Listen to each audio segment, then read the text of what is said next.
everyone, and welcome to this week's Dux Soup webinar. So today, our presenter Giles Garnett, the Head of Professional Services, will be showing how to get started with Dux Soup Pro. Me, Jin, the Head of Customer Support, will be answering your questions via live chat. At the end of the webinar, as usual, we will have a Q&A with Giles. So let's begin. Thank you, Jin. Good morning, afternoon and evening to everyone joining today's Dux Soup webinar. Once again, very grateful for you joining us, and I hope you're all safe and well, continuing situation. Just to reintroduce myself to those who haven't heard from me before, my name is Giles Garnett. I'm the Head of Professional Services here at Dux Soup. I've been presenting these webinars for Dux Soup now for the last 7 months or so. And if you require additional support or consultancy through Dux Soup booster calls or technical calls, I'm running most of those. Jin, who opened the webinar, is our Head of Customer Support. And so if you're contacting support, you'll be going through her or her team. Topic of today's webinar is how to get started with Dux Soup Pro. I think the last time one of these sessions with sort of a getting started with Dux Soup Pro was done was halfway through last year, so we decided it was time to circle around and do this again. I'm aware that we have a potentially very large audience for today. A significant number of people had signed up, and there's going to be a wide range of Dux Soup competence levels and familiarity, so a mix of both existing and new users. So I'll start off with a few slides, and then most of what I will do is actual demonstration within Dux Soup and LinkedIn. While I'm presenting and talking, Jin will be doing her absolute best to answer your questions on the web chat. Try and keep those questions on topic so that they can be as useful for everybody else who's participating in the chat as well. And if there are any other questions at the end that haven't been covered, then I will be able to do a question and answer session at the end. If you've got questions other than from today's topic, then please feel free to contact the support team via the website. And we will address those later. So Dux Soup and LinkedIn. Dux Soup Pro. The reason that you guys are presumably registering for this is because you're looking to use Dux Soup with your LinkedIn account, be that the free account, a pro account, a recruiter account, business account, or whatever. And if you use Dux Soup Pro in conjunction with LinkedIn, find it can be easy to find, attract, and engage with your prospects on LinkedIn. Dux Soup Pro can automatically view your prospect profiles, endorse their skills, follow their activity, and send personalized messages on your behalf. So put simply, the automation of that Dux Soup can provide includes sending a personalized LinkedIn connection request, organizing and engaging with prospects, and following up until you feel it's time to switch to manual to try and close the deal. The benefit of automating these sort of mundane and early stage sales funnel tasks is that you or your sales team can then focus on the higher value closing activities and hopefully win more business as a result. You are all well aware that LinkedIn is an enormously useful resource, has over 675 million monthly users, and you can see from the figures here, there are senior level influencers, we've got decision-making position people in vast numbers, and over 30 million companies are represented on LinkedIn. So one of the most important things whenever you're doing any activity on LinkedIn, be that manual or automated, is to ensure that your LinkedIn profile is appropriately updated to make sure that it will appeal to your target audience. You can do any degree of automation and try and take all of the manual activities away, but if you haven't got a good profile, then you aren't going to appeal to your target audience. So just a few key pointers there. Make sure that you've got a good high-resolution professional profile photo. Make sure that you're making use of your background photo as well, and a compelling headline. I'll show you my profile shortly as part of the demonstration and just point a few things out there as well. Make sure that you're emphasizing on your best skills and what you can deliver to somebody, not necessarily your job title, but maybe your profile and what you can deliver for people, what you're offering as part of your LinkedIn profile. If we now move on to Dux Soup Pro features, and we'll touch on each of these as we go through the demonstrations shortly. Dux Soup Pro will now allow you to find prospects. It will enable you to find prospects within LinkedIn. It will help you facilitate that through a number of the features, and it supports all types of LinkedIn accounts. So that's, as I said earlier, a recruiter, the free version, sales navigator, business, etc. You can upload your own data, falling over my tongue now, and that can be CSV files. We can upload spreadsheets and that sort of stuff. As long as we have certain data available, we can use Dux Soup Pro to carry out those activities. We can auto-engage with our prospects. So we can automatically view profiles using Dux Soup. We can also automatically invite prospects to join our network. We can send first-degree messages automatically. We can send emails. We can automatically endorse our first-degree connections, which can be a great icebreaker for starting an engagement with people within your own network. We can also download a PDF file of profiles within standard LinkedIn. It's a way of sort of collecting CV data. We can auto filter, so we can use certain features within Dux Soup to categorize or to target influencers or premium users, maybe job seekers. And using if you've synchronized your LinkedIn Sales Navigator with your Salesforce CRM, you can also use features on that side as well. You can tag, you can use custom tag features within Dux Soup. And you can also use custom patterns using regular expressions to exclude profiles and to help you filter better. From an organizing point of view, we can skip profiles, we can tag profiles, we can make notes, our own personal notes against profiles, and save all of that data, and even record manual visits in LinkedIn, not just the automated visits. And then finally, we can share the data that we've been using in LinkedIn. We can download the data from the visits that we've carried out. We can download search results and then do other activities with that data. So I'm going to touch on all of these as we go through. I'm sure you'll keep Jin busy with the questions. So I'm now going to switch to my LinkedIn page. One moment. Let's come out of here and go to my LinkedIn page. Hopefully this is big enough this week so that everyone can see this. I know we've had a few problems with Demio and the resolution in the past. So this is my my LinkedIn page. This is me, Giles, and I've got my headline here. I'm leading, providing consultancy in efficient lead generation. Please feel free to connect with me. Send me a message on LinkedIn. Very happy to converse with people who are active Dux Soup users. So yeah, please feel free to connect and be part of the conversation there. So as you can see here, I have my professional photograph, and I have chosen a background as well, which is appropriate to the activities that I carry out. Helps to sort of contextualize my own profile. So one of the first things you will need to do is make sure you've downloaded Dux Soup, the Dux Soup extension within Chrome. So within the Chrome store, hopefully you can still see my screen, I have here the Dux Soup for LinkedIn automation page, which I've installed already. And I have installed here the Pro version. So if I look up here in the right-hand corner and I click up here, you can see I've got the Dux Soup Pro version. For any questions you have around the download, you can always do that from the Dux Soup homepage, which is duxsoup.com.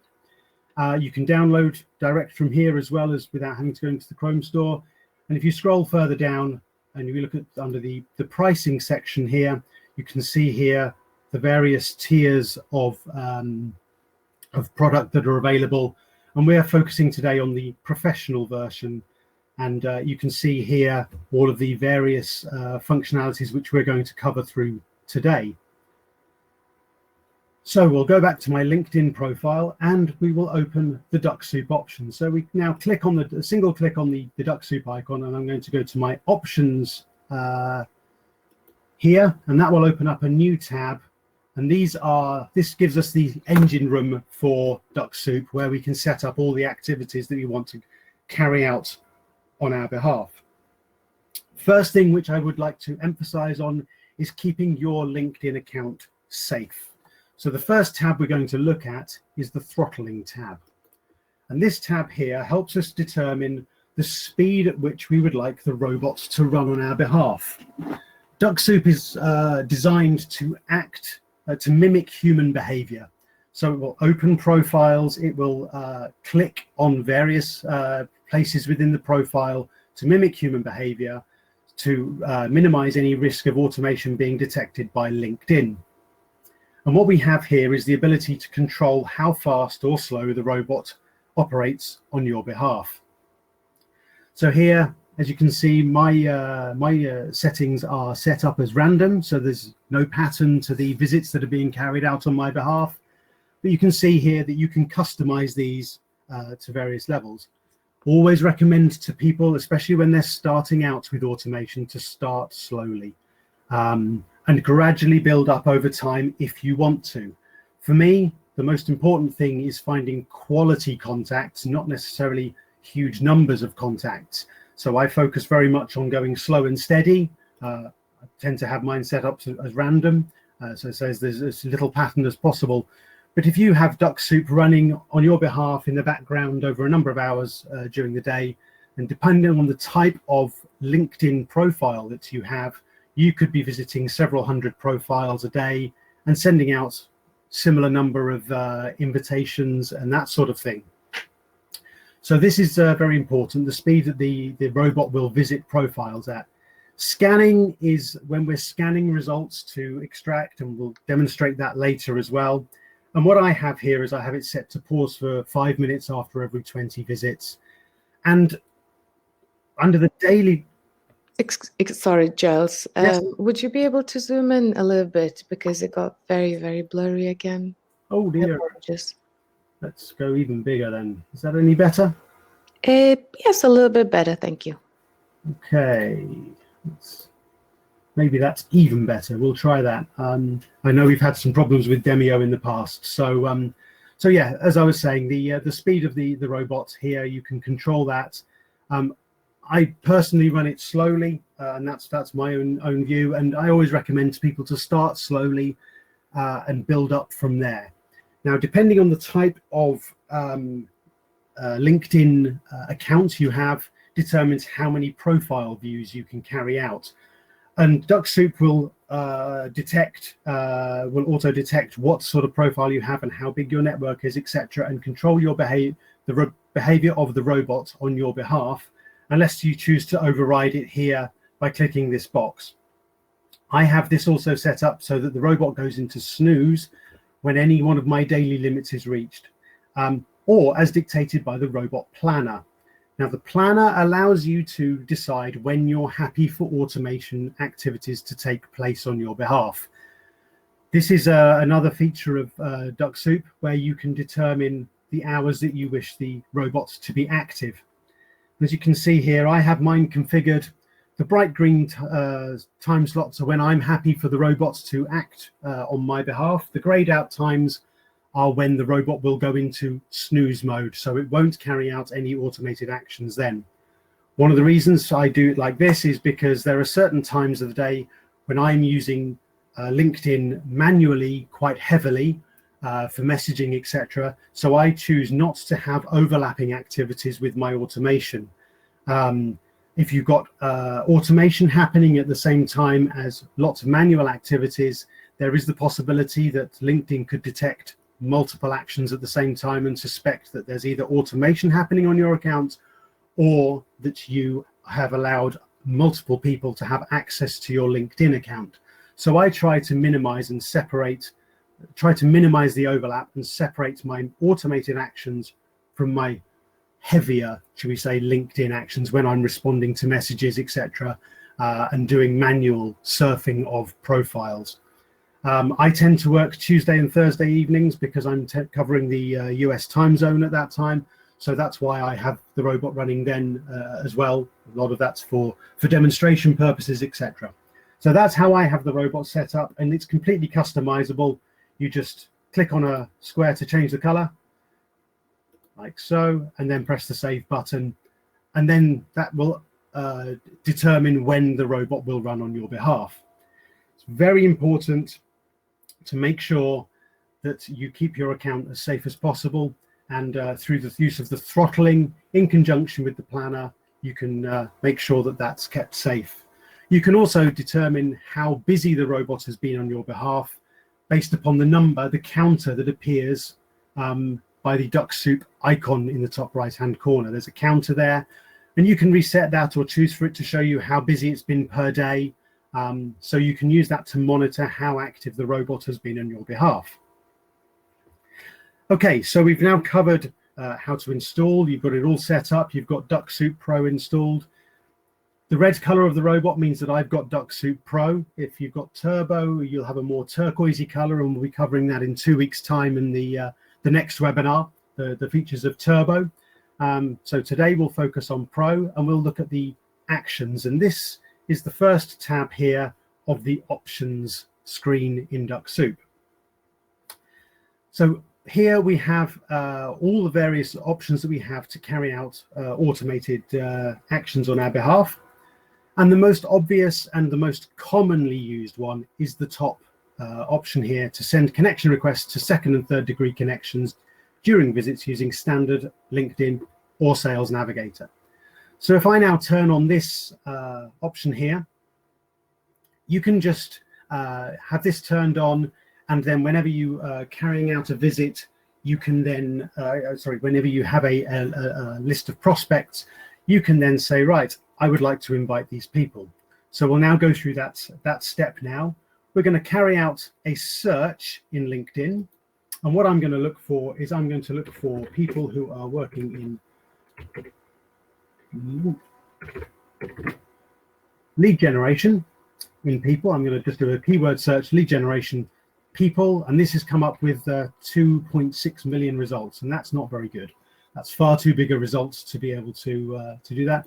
What I'm going to do here is I'm going to add another filter here and look within Belgium and see how many people we get there. Okay, so we've got 9,100 results now. The reason I'm looking for this is because I need a list to be able to run my automation against, and this is purely for example. I'll add another filter here. I'm going to put in that they're only second degree connections. And what I'm looking for here now is, because I'm looking in standard LinkedIn, one of the key things to remember is that in standard LinkedIn, we can only see the first 1,000 results of any search.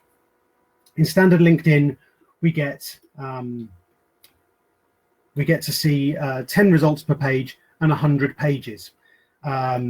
So if you're carrying out searches in standard LinkedIn, to make sure you hit all of those results, you want to make sure that that search result is under the 1,000.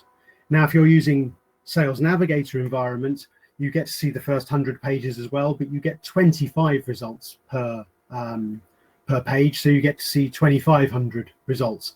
So bear in mind those figures when you're carrying out your searches. You want to make sure that you have them under those numbers: 1,000 for standard LinkedIn, 2,500 for Sales Navigator. Otherwise, there will be people that you will not see on your search results. So think about how you play around with your searches. I think it was 6 weeks ago, we did a webinar covering searches and how to refine those searches, how to narrow down your target audience. So hopefully you can look back at that webinar, and there's an associated blog post. So look back there as to how you can streamline your searches to make sure you're getting good quality results. So what I have here now is a search result, just an example search result of 202. That's great because it's under the 1,000. So I know I can see all of these results. So what I would want to do now is, if I would want to prospect and try and connect to these people, I would go to my Dux Soup options and I would maybe say here, okay, I'd like to send a connection request to each and every single one of these connections. And while I'm doing that, I'd like to send them a personalized message. So I'd have to tick this box here. And now I'm using these markers here below. You can use these to add a personalized flavor to your message. You are limited to only 300 characters with a connection request message. So bear that in mind when you're doing that, because otherwise you'll be cut off partway through your message and you may not get your entire message through. What I tend to find is, and certainly from the people I've spoken to after the last 7 or 8 months of doing this consultancy, is that an invitation request message is very much about making a connection with somebody and not just going out and selling something straight away. Find that if you're trying to promote your business immediately, then actually you don't get quite such a good level of response as if you're just trying to make a connection with somebody, almost a more sociable connection. You've got something in common, maybe you've got common interests, or you're part of a similar group of interest group within the LinkedIn environment.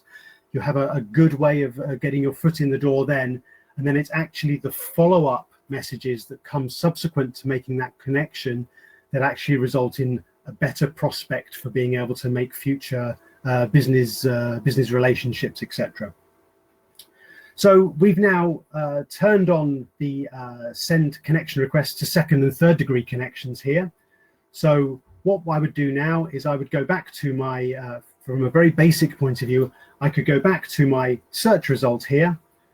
The duck up here has now turned green. That means that Dux Soup has recognized this as a list that it can process. And I can press on the Dux Soup icon here. That might be quite small in the corner there because it doesn't zoom in with the browser settings, unfortunately. But what I would do now is I could press visit and connect. I would include my custom message, and Dux Soup then would set off and visit each of these people in turn and send my connection request to them. And because of my settings, it would take a while to go through this list. I've got it set it up as a slow and at a random speed. So this would probably, it's a 200 result list. So this would probably take between 2 and 3 hours for Dux Soup to go through that. As I say, Dux Soup mimics human behavior. So it would carry out those visits. And as long as I left this tab here, my search results tab open, Dux Soup will carry on through that list until it's finished. And as long as the planner allowed it to as well. And that's the basic functionality of being able to reach out and connect with people. If we now move on to the next one down, so I'll turn that one off. We now move down to the being able to send a personalized message to first degree connections. So using this functionality, we can send out outreach messages to our first degree connections. And this can be really useful for carrying out follow-ups, etc., to our existing network. And what we would do here is we would go to our list of first degree connections. Just go to my first degree connections, and then maybe carry out some sort of filter on that list. Let's wait for this to load up a second. There we go. So here you maybe would want to search with filters rather than having the whole list there. So what I could do here is change my location here to, if I just look at people who are in the Netherlands, where I happen to be. So for example, if I wanted to send out an outreach message to all of my contacts in the Netherlands, I've now got 327 of them. I could ask Dux Soup to go out and visit and send them all a personalized message. That could be an outreach message of some sort, or it could be publicizing a blog post or some new article, or indeed a webinar that we've published. And so once again, we can use these markers here. The difference here, because these people are first degree connections, we have 3,000 characters to use here. So we've got a much better, much greater scope for being able to tell a story or being able to create some sort of an engagement here. So that's another key feature there, is being able to use Dux Soup Pro to engage with your existing network, your first degree connections, and of course anybody who joins your network subsequently. So that's that one there. You also, if you're using a paid version of Sales Navigator, sorry, a paid version of LinkedIn Sales Navigator or whatever, you have the ability to use Dux Soup to send in-mails to second and third degree connections. Personally, I don't use this, but there are certainly a number of people I've spoken to in the past few months who, especially on the recruitment side, are using in-mails actively. You get so many credits per month with, depending on the type of LinkedIn account you have. And so you can use Dux Soup to also send in-mails there. But just be aware you have limited credits there, so they can be used up quite quickly.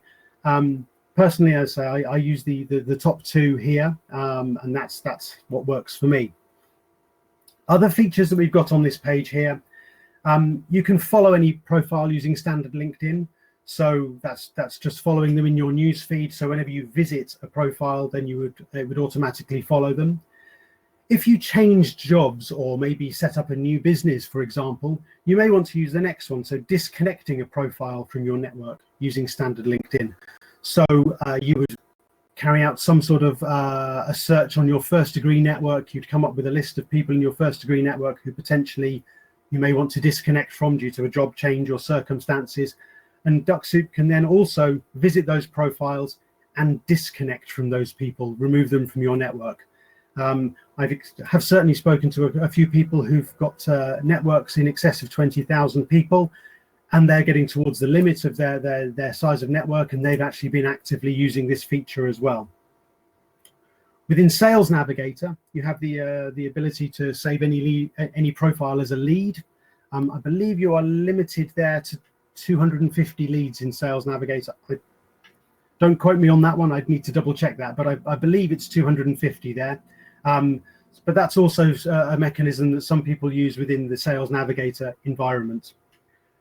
I mentioned earlier, you can save a profile as a PDF file. Not something I see being used particularly often, but that's also can be a useful thing for if you're collecting CV type information, etc. I touched on this earlier in the features as well of Dux Soup Pro, is the ability to endorse skills. So whenever you're carrying out auto visits to your first degree connections, you have the ability to endorse profiles as you go, and you can endorse 1, 3, or 5 skills in a profile. And this is a very, very handy feature, because what it can work as is a really good icebreaker. If you're just going through and letting Dux Soup visit your first degree connections, maybe to gather some information, to gather maybe some email addresses, that sort of stuff, or maybe even to tag profiles, which we'll come on to in a minute, then if you're endorsing these profiles as you go, it can be a good icebreaker, a good way of stimulating a conversation between maybe contacts who you've not had a conversation with for a while. Get onto the next one here, which is the tagging profiles. With the tagging profiles facility within Dux Soup, you have the ability here to give to compartmentalize your contacts and anybody that you visit as you go. I use this very actively, and what I tend to do is I apply tags according to the profession that I'm searching or trying to connect with, and also the location. And the reason this is useful is because later on we can then filter our network by these Dux Soup tags, and then process those lists, and then maybe send out messages or try to send connection requests again to maybe people who've not responded. But these tags are Dux Soup tags, and you can add these manually as you go through as well. But here we can also set it up to do it automatically. Further, you can also run automated actions when you're manually browsing profiles. So if you're not feeling comfortable with the robot running on your behalf, you can set all this up and do it manually yourself, and have the messages just go on your behalf, or the tagging occur as well. And then for the blacklisted profiles, that's predominantly used in Turbo when we're doing automatic follow-ups. I know I've covered quite a lot there in a short space of time, but what I'd like to do now is talk about how we can extract information from LinkedIn in a way to be able to add an extra level of granularity of searching and add additional messaging details. So if I circle back around now and look here to my send connection requests to second and third degree connections, not only do we have these markers here, the first name, middle name, last name, etc., etc., we also have a clue here as to something that I'm going to show you, which is this P1 to P5 value from a CSV file. So you're thinking, what's a CSV file? So what we can do with LinkedIn, we'll go back to my search results, and what we can do now with, we'll go back to the search result that I had. Let's do that again. Let's go to our lead generation search that we did just now, and we will go back to our second degree connections, and we will look at, I think we set it up for Belgium, wasn't it? There we go. By that, and we'll now have our list of. Oh no, I unticked that one. There we go. Let's get that down to a more manageable level. So we're back to our 202 results again.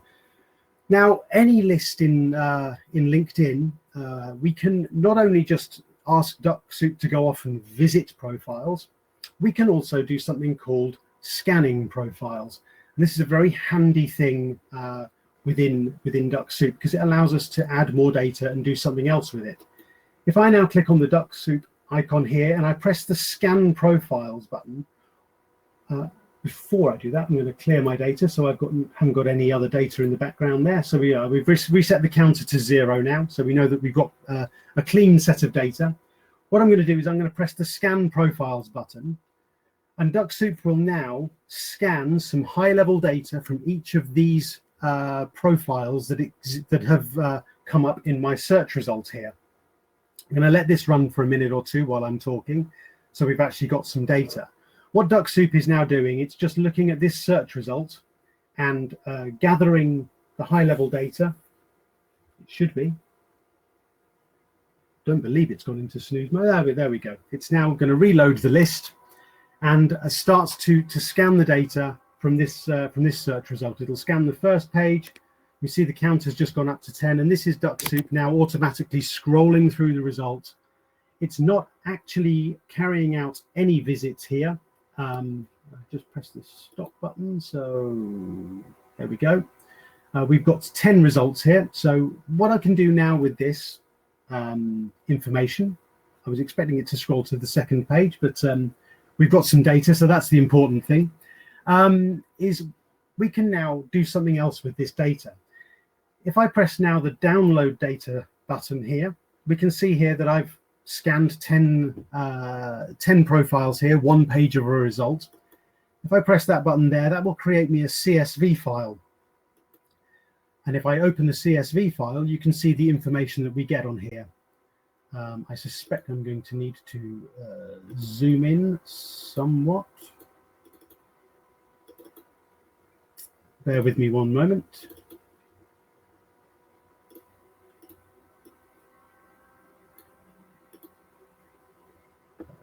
There we go. So what we have here is the high-level scan data according to that search result. And what we have here is Dux Soup has provided me with some high-level data. It's given me the ID, that's a unique number against each and every LinkedIn profile. So it's the unique identifier in the LinkedIn database. The time that I scanned it, the profile, the URL, first name, last name, job title, etc., etc. You can do this with any list in LinkedIn. And what this will allow you to do is maybe download, you can scan search results, you can scan your first degree network, etc., etc. But what you can also do is we can also then insert some other additional columns. And this allows us to put in custom fields for additional text. So here I put in P1 and P2. And I'm going to add some test text in there, slight tongue twister. And if I now save this file, it has to be a CSV file and it has to be within a certain format. All that information is available on the website and also on the various links. I've saved this as a CSV file, so I've scanned my data. I've added some additional text in here. I've maybe removed some of the search results because maybe I don't want all of those people to be processed in my next action. I will now close my CSV file. And what I can do now with Dux Soup is I can go to this button here, which is the revisit data icon. And my CSV file, I can now add in here. Let's go to here. There's my file. And I've now re-uploaded my CSV file, which I've added some text to. Now, this is purely an example. But what I've got here is it gives me the record numbers of each of the people who I've gathered from my search result. I've got these additional text fields in here. You can have up to 5 of these. And if I now go back to my Dux Soup options here, you can see here that you can add these extra markers with your extra text. You can do this within your connection request message, or indeed within your personalized first degree message. And you can then say, right, I'd like to use these text fields to add further information, depending if there's certain levels of personalization you want to add to your messages. Now, one thing to bear in mind here is if you scan a result in Sales Navigator and you have the Sales Navigator URL, you need to still have a Sales Navigator account in order to visit those profiles. So that's something to bear in mind there. Within the way that LinkedIn and Sales Navigator work. But if you're scanning a result, you'll get the URL of the profile, and this is seen by Dux Soup as a list for you to process. You can press on the Dux Soup icon, and then you could say, right, I'd like to visit and connect to these profiles. Really useful way to be able to send maybe first degree messages to certain sections of your first degree network, or indeed to properly filter your search results. So we've covered here quite a lot of information here. We'll come back onto searching for tags shortly. Just aware of the time, we've gone quite a long time. Some other bits and pieces here. If we look at the skipping functionality of Dux Soup, what I've got set up here is that I skip profiles if they're outside of my network. So that means if they're not a friend of a friend. So if they're beyond a third degree connection, you usually can't see that profile in any detail anyway. But yeah, that's how I've set mine up, because that's applicable for myself. You can see here that you can choose to target premium subscribers, open link members, or influencers, or indeed job seekers. And also, as I mentioned earlier, regarding the Salesforce integration with LinkedIn, and you can apply those accordingly. This next one, the skip if profile photo is blank. This is just a way of being able to make sure that you're using your profile visits effectively. If there is no profile photo on a LinkedIn profile, it tends to mean that the profile is perhaps not as active. So for myself, I've got it set up to skip those profiles. However, that will depend upon your own personal circumstances and your own experience. We talked about tagging just now very briefly. If you've been tagging people with certain categorizations, then you can set up Dux Soup to automatically skip people that you've previously tagged. If you're maintaining a library of tags, for example, be based upon location or industry. And then we can also use regular expressions to skip profiles that match certain patterns of text.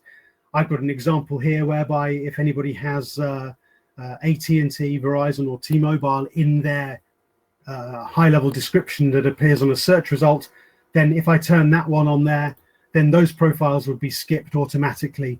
And that way you can should we say, skip people who maybe are working within a competitor's environment or indeed within your own organization, perhaps. Also, we have the option here to be able to skip profiles. And this is, by default, I believe it's set to 31 days.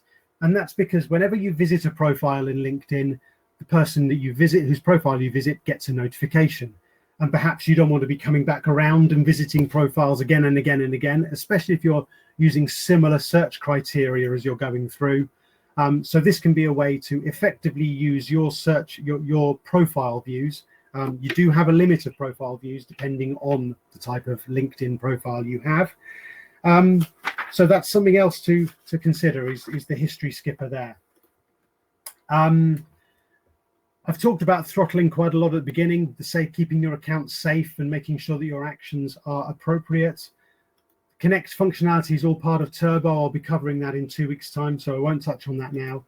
And we've talked about the planner already. User functionality, this is where you will find the details regarding your account, which is linked to your Chrome account that you've signed up to for Dux Soup. And then the browser settings here, this depends on how you require the data file formats to be set up. And then also to display how you want your counter displayed, whether you're looking at today's count or the number of profiles that you've visited. Be aware that whenever you visit a profile as well, Dux Soup gathers information for you. And you can also, as well as downloading the scan data, you can download your visit data as well. I've not carried out any visits here, but if again you click on the download data button, you can download extensive data against each profile that you visit while you're using Dux Soup, and you can use that to be able to build a database or start to build a library of information, maybe about the people who you're inviting or the people who are indeed sitting already within your network. Right, let's go back to the slides a second. So if we just very quickly, I'm just very conscious of the time and that I've been talking for quite a long time. We've covered how you can find prospects, how you can auto-engage with your prospects, how you can filter your prospects, filtering using the tags, etc. I didn't show you how to search by tags, but that's perhaps I'll cover that in the next one in Turbo. I'll show you how to do that as well, but it's also very clearly explained on the website in our support documentation. We've looked at organizing and sharing, being able to download your data and being able to do something with that data. And these are all the key functions of the Pro product within Dux Soup. I think I've reached the end of what I was going to demonstrate. It's taken quite a long time. I apologize for that. I hope I've kept your attention okay. Jin, any questions? Questions. Excellent. So one of the questions we have is, does Pro substitute anyhow for Sales Navigator? Sorry, say that again. Does Dux Soup Pro substitute Sales Navigator? No, I believe that Dux Soup Pro is really complementary to any sort of LinkedIn accounts that you have. Whatever LinkedIn account you have, you can use Dux Soup to maximize its potential. So if you only have a free LinkedIn account, I believe you're limited to somewhere around 1,500 profile views per month. If you have a Sales Navigator account, it's somewhere in the region of that number per day. So if you have a paid account, you have a much greater scope for being able to visit more profiles and grow your network potentially and message people in your network. One of the things I didn't mention was that you should certainly always, you shouldn't, and this is documented on our website as well, you should never try to grow your network by more than 5% per day. That can be one of the red flags to LinkedIn that you're doing some sort of automation. Of course, the bigger your network, the more scope you have to grow your network.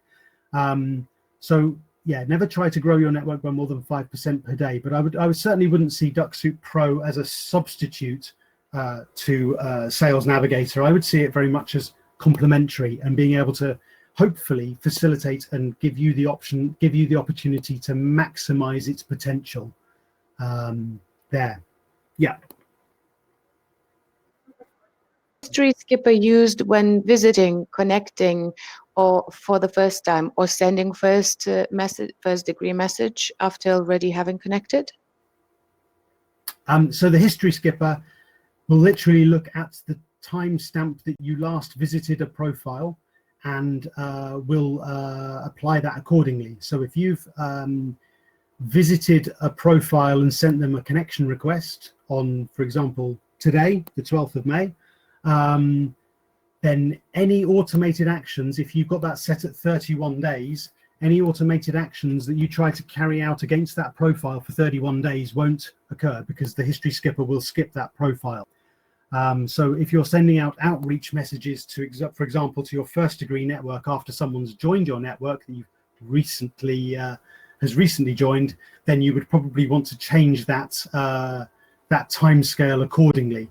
Now, my recommendation is always that you run separate, you compartmentalize, you build a good process, a good, secure, reliable process around the activities you're carrying out. So if you're carrying out outreach activities, so for example, if you're looking for new connections, you do that, you have your connection message and you run that for a period of time, and then you separate and you say, right, now I'm switching to engagement messages with my existing network, and you have a different process for that, and you run that separately at a separate time to your invitations, and you maybe change your skipping settings according to the behavior and that process that you're running at that particular time. Okay. My apologies. What can Dux Soup capture emails? That was one of the questions. Okay, so Dux Soup will capture an email address. Let's have a look back here. There is functionality within Dux Soup called Dux Points, which I probably don't have time to go into detail now, but I can maybe, Jen, you can make the link available on the chat about how Dux Points works. Maybe you'd like to explain that better than I can, actually, Jen. Links to explain more about Dux Soup Points, but basically, if you are visiting first degree connections, you can pull emails. If you want to retrieve emails of second or third degree connections, you will have to purchase Dux Soup Points.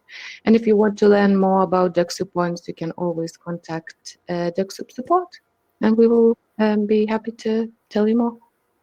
Okay, just as an aside for that, from my experience of browsing through second and third degree connections, I find that somewhere between 5 and 8% of profiles have an email address. And if you go to, after you've carried out a visit to a profile and you download the data, you can see in the CSV file there whether or not there's a visible email address. So you can do that and yeah, gather information as you go. Yeah, so between 5 and 8 have a visible email address. Once it's a first degree connection, then yes, you can see an email address if that person has allowed that in their privacy settings, of course. Yes, so once again, a lot of people asking, what are the best settings to not get blocked by LinkedIn? Okay, so the best settings, as I said earlier, let's go back to my options here, and we go to throttling. For me, this is how I have mine set up. I have my visiting speed set as random. I use scanning quite a lot, so some people don't use scanning at all, and that's purely scanning a search result and to export the data later. And I have mine set very conservatively. I don't override any of the defaults here because Dux Soup will check to see how big your network is, etc., and what sort of profile you have, and will control its behavior accordingly. Now, one of the other things to bear in mind when you're carrying out any form of automation, especially in LinkedIn, is that the size of your outstanding connection requests lists will grow exponentially. And if I very quickly go back here and I go to my network and I go to my outstanding connections, let's just wait a second. Go to the invitation manager. If I now look at my sent invitations here, I keep this very small because yeah, that's just how I operate. But I always try and keep someone here so I can demonstrate this. When you're sending out any volume of automated invitations, this list here will get long very quickly, and you want to keep this list under 500. And our recommendation is always that if an invitation has been sent to somebody and it's 3 or 4 weeks old, it's unlikely they're going to respond favorably. Perhaps they don't want to connect with you, or perhaps they're just not active on LinkedIn. So you're better off withdrawing that invitation and then yeah, maybe trying again at a later date with a different style of connection message. But this should be part of your process of any automation, is to manage this this outstanding invitation list here. It's very important to do that. And that's one of those, this can be one of those red flags to LinkedIn that you're doing automation if this list gets really long really quickly. There's some more information on the website as well, on the Dux Soup website, because recently LinkedIn removed the ability here to be able to withdraw these a page at a time. We've got a workaround for that, and that's documented on the support page. So you can follow the work instruction there and do still carry out a bulk withdrawal of invitations. Okay. That's about it for today. Cool. Well, thank you all for joining us today. Very quickly, in 2 weeks' time, we're doing a similar session, but focusing on Dux Soup Turbo. And then subsequent to that, it's not here on the slide yet, we have some, I believe, guest speakers coming in for webinars who will be joining us, which will be very interesting to talk about some individual experiences there. So that'll be very interesting coming up in a few weeks' time. As always, we have the booster and technical calls available as per usual via the website. We can support you there in explaining the functionality or helping you set up your environment to achieve what you're wanting to do. You can specify the information, specify what you want to cover in those sessions when you make the booking, so that we can make sure we're as prepared as possible for you for when those bookings are made. As always, our useful links slide, which covers all of the key stuff. One thing which I will add to this is also we have a feature request page, which is regularly asked for when I'm doing booster and technical calls. I will get that one added to here as well for next time, so that you can see where you can ask for that. But it's basically feedback.duxsoup.com. And you can see there what features have been requested and upvote your favorite ones or your most desired ones accordingly, because we're looking always to evolve this product going forward. I'm done. I'll hand over to Jin to say goodbye to you all. Thank you everyone for your attention. If you have any further questions, please contact Dux Soup support. We're going to be very happy to answer any questions you have. So stay safe and see you next time.